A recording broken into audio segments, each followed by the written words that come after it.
1994年，曼德拉帶領南非黑人站起來了啦，擺脫咗被種族隔離，得到咗平等自由。與此同時，亦失去咗富有同埋發達，走向貧窮落後，有得有失啊！南非嘅歷史有好多 channel 講過噶啦，我就唔詳細講啦，粗略帶兩句啦。反正就係1795年，英國人打敗荷蘭人，佔領咗開普敦。雖然到咗1961年獨立成南非共和國，但係南非由始至終都係由白人掌權嘅。只不過開頭係荷蘭人，跟住就英國人，反正就都係白人啦。咁白人掌權嘅時期呢，就黑人冇咩地位嘅，一等洋人二等華人、印度人、阿拉伯人，三等先係黑人。白人統治時期，南非係發達國家。曼德拉1918年出世，佢係個富二代。你唔好以為黑人個個都係窮人啊！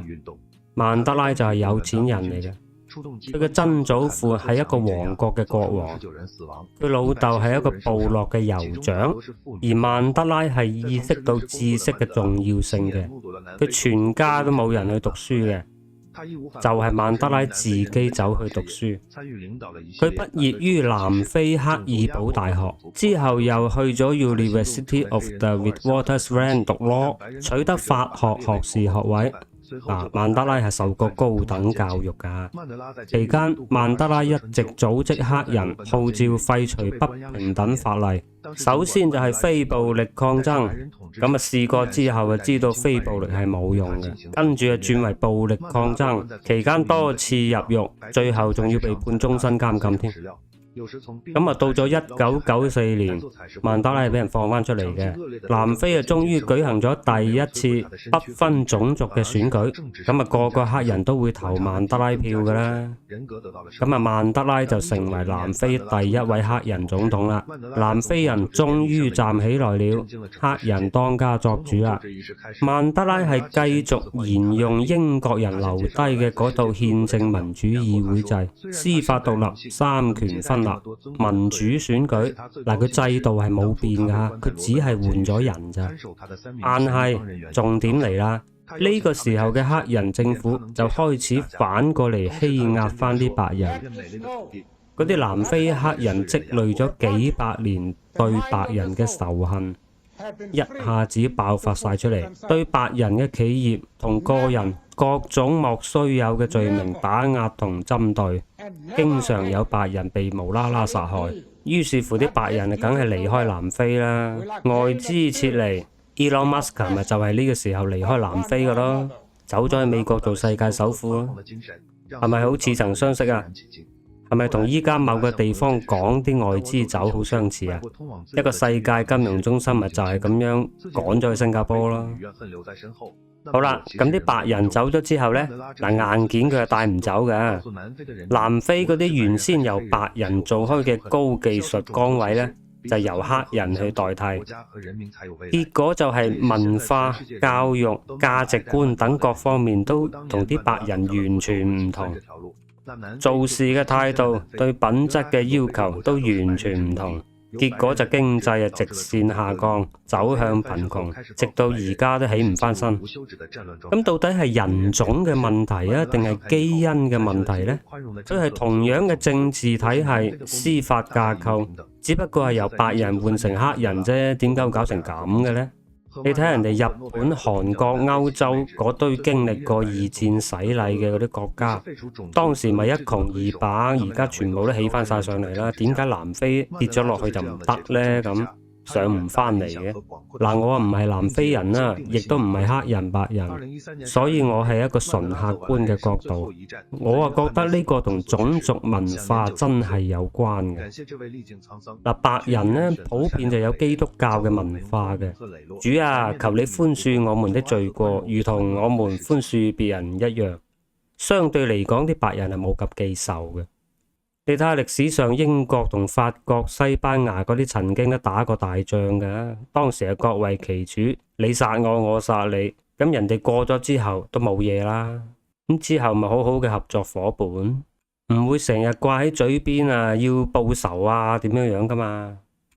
嗱，南非嘅黑人就唔同啦，佢哋取得咗平等之後，嗰種復仇心理就好重，將幾百年所受嘅欺壓、被歧視，全部報復翻喺當時現有嘅白人身上，恨不得啊趕盡殺絕先可以順翻條氣嘅。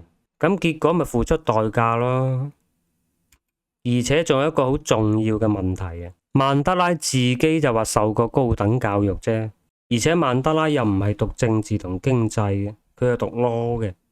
佢手下嗰班黑人啊，乃至成個南非嘅黑人啊，受教育程度都係好低嘅，好多人都係冇讀過書嘅。曼德拉根本就冇啲高質素嘅團隊去幫佢，佢哋呢班黑人根本就冇咁嘅能力去管理同經營一個國家。你睇下曹操啊，自己一個人呢有咩用啊？身邊有荀彧、荀攸、郭嘉、程昱、劉燁、鍾繇，成個團隊都係猛人嚟嘅。陳林啊，鬧到曹操祖宗18代嘅，你睇下人哋曹操唔記仇嘅，反過嚟重用阿陳林啊。所以南非嗰班黑人啊，冇呢啲胸襟噶啦。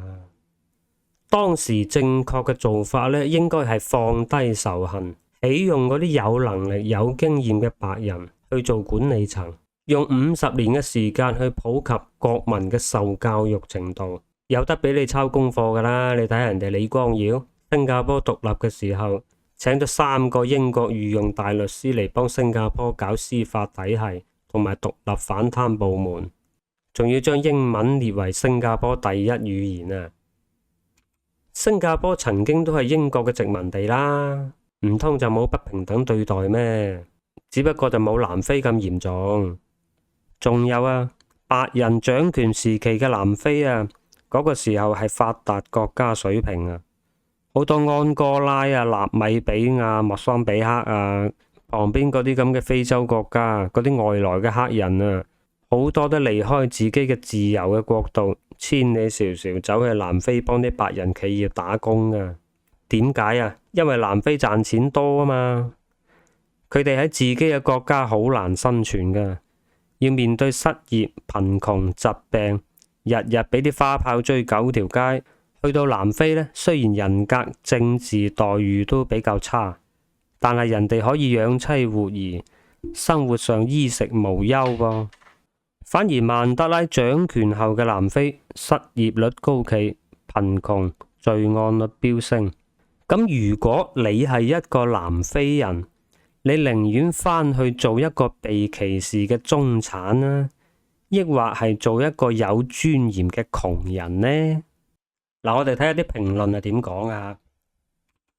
現在南非黑人是這樣抱怨的：白人統治時，我爸爸不到30歲就買咗汽車啦，現在我什麼也沒有。下邊呢度。我就是在南非的華人，生活了接近20年。對於種族隔離制度，它很不人道，但也有好的一面。